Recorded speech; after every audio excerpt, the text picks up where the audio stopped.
উদযাপন হচ্ছে পহেলা বৈশাখ মঙ্গল শোভাযাত্রায় হাজারো মানুষের ঢল। বিএনপি বাঙালি সংস্কৃতি বিরোধী মন্তব্য ওবায়দুল কাদেরের।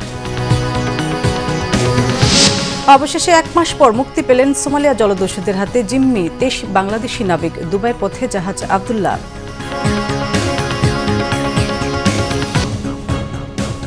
দেখছিলেন বিআরবি কেবল সংবাদ শিরোনাম, এবার বিস্তারিত। নানা আয়োজনে উদযাপন হচ্ছে পহেলা বৈশাখ। শুরু হলো বাংলা নববর্ষ 1431-এর পথ চলা।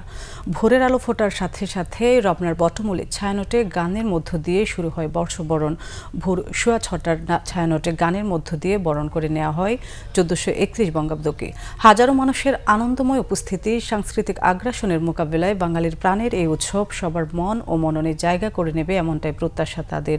নতুন বছরকে বরণ করতে আসা সবার একটাই প্রত্যাশা, সমৃদ্ধ বাংলাদেশ গড়তে কমাতে হবে ধনী গরিবের বৈষম্য। বাঙালি যতদিন থাকবে, বাংলাদেশ যতদিন থাকবে, ততদিন সার্বজনীন এই উৎসব থাকবে মত সাংস্কৃতিক ব্যক্তিত্বদের। অশুভ সাংস্কৃতিক আগ্রাসনের দাঁত ভাঙা জবাব এই সফল আয়োজন, এমনটাই মনে করেন দর্শনার্থীরা। এদিকে বর্ণিল আয়োজনে শেষ হলো পহেলা বৈশাখের মঙ্গল শোভাযাত্রা। সকাল 9:15টায় শুরু হওয়া মঙ্গল শোভাযাত্রায় আবহমান বাংলার ইতিহাস, ঐতিহ্যের প্রতীকী উপস্থাপন স্থান পেয়েছে। কড়া নিরাপত্তার মধ্য দিয়ে এবারের মঙ্গল শোভাযাত্রায় অন্ধকারকে কাটিয়ে আলোর দিকে ধাবিত হওয়ার আহ্বান জানানো হয়। বিস্তারিত দীপন দেওয়ানের রিপোর্টে। নববর্ষ বাঙালি জীবনে আনে নতুন স্বপ্ন, বেঁচে থাকার নতুন আশ্বাস। অন্ধকার ভেদ করে আলো ছড়াতে আমরা তো তিমির বিনাশী প্রতিপাদ্য নিয়ে এবছর মঙ্গল শোভাযাত্রায় পাখি, হাতি, ভোদর সহ বিভিন্ন রকমের শিল্পকর্ম মনে করিয়ে দেয় বাংলার ঐতিহ্য। ভালো লাগছে আমাদের বাঙালিদের ঐতিহ্য বাংলা নববর্ষ। আমি অনেক ছোটবেলা আসছি, এরপরে অনেক ভিড় থাকে প্রায় সময়, তাই আর কি আসা হয় না। এবার আসতে পেরে খুব ভালো লাগতেছে। শিশুদের মনে যে সলতে আছে সেটাতে আলোর সংযোগ ঘটিয়ে দেওয়া, তাহলে আলো হয়ে জ্বলতে থাকবে, তখন অন্ধকার এমনি এমনি সরে যাবে। মঙ্গল শোভাযাত্রায় অনেক বিদেশিদেরও অংশ নিতে দেখা যায়। অনেকবার আসছে, আমরা প্রত্যেক বছর আমরা এখানে আসবো। শুভ নববর্ষ। চারুকলা থেকে শুরু হওয়া মঙ্গল শোভাযাত্রায় অংশ নেন ঢাকা বিশ্ববিদ্যালয়ের উপাচার্য, সমাজ কল্যাণ মন্ত্রী, উত্তর সিটি কর্পোরেশনের মেয়র সহ বিভিন্ন পেশার মানুষ। পহেলা বৈশাখে যে অন্ধত্ব গুছিয়ে যাবে, উপমণ্ডকতা থাকবে না সমাজে, মানুষ যুক্তিহীনতা মানুষের মধ্যে থাকবে না। এই মঙ্গল শোভাযাত্রাটি চারুকলার সামনে থেকে শুরু হয়ে শাহবাগ শিশু পার্কের সামনে দিয়ে ঘুরে টিএসসিতে গিয়ে শেষ হয়। অন্ধকার ঘোচাতে 80-র দশকে এই ঢাকা বিশ্ববিদ্যালয় থেকে যে শোভাযাত্রা বের হয়েছিল, 2024 সালে এসেও আলোর পথে নিয়ে আসার জন্য আবারও সেই মঙ্গল শোভাযাত্রা। শান্তি ও সমৃদ্ধির পথে বাঙালি যেন আরো অনেক দূরে এগিয়ে যায়, এমন প্রত্যাশাই করেছেন এই মঙ্গল শোভাযাত্রায় অংশ নেওয়া সাধারণ মানুষ।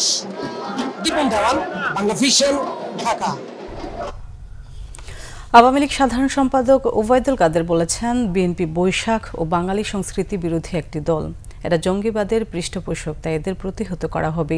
পুরান ঢাকার বাহাদুর শাহ পার্কে আওয়ামী লীগ আয়োজিত বাংলা নববর্ষের শোভাযাত্রা উদ্বোধন অনুষ্ঠানে এসব কথা বলেন ওবায়দুল কাদের। আরও বলেন, বিএনপির বাইরে সাম্প্রদায়িকতা আর হৃদয় পাকিস্তান।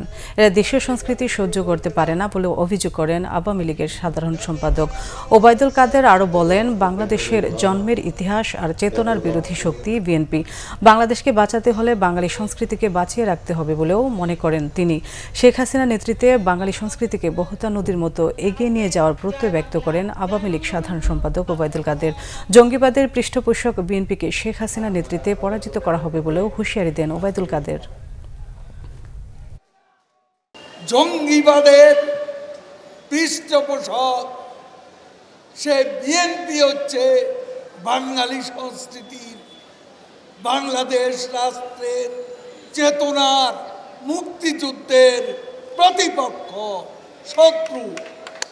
এই শত্রু পক্ষকে আসুন শেখ হাসিনার নেতৃত্বে মুক্তিযুদ্ধের চেতনায়, বাঙালির ঐতিহ্যবাহী চেতনায় আমরা এই অপশক্তিকে প্রতিহত করি, পরাজিত করি।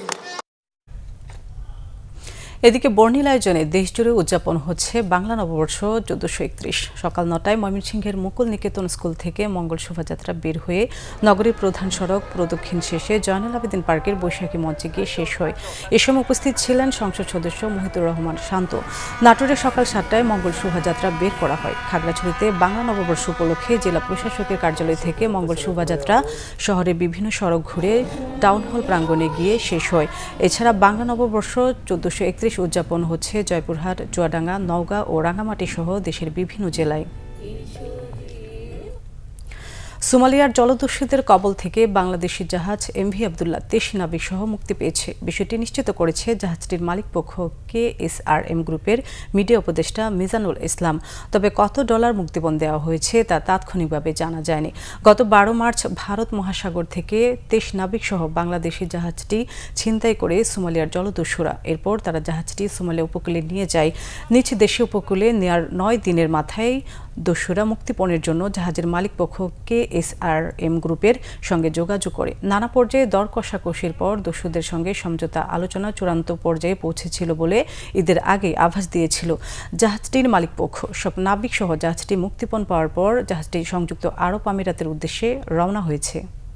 এই ছিল এখনকার মতো। পরের সংবাদ দুপুর 2টায়। এর আগে একটাই রয়েছে নিউজ টপ 10 দেখার আমন্ত্রণ রইল। এছাড়া বাংলা ভিশন সংবাদ ও সংবাদ সংশ্লিষ্ট অনুষ্ঠান দেখতে ভিজিট করুন www.bvnews24.com ও facebook.com/banglavisionnews এবং সাবস্ক্রাইব করুন youtube.com/banglavisionnews। এতক্ষণ সাথে থাকার জন্য ধন্যবাদ।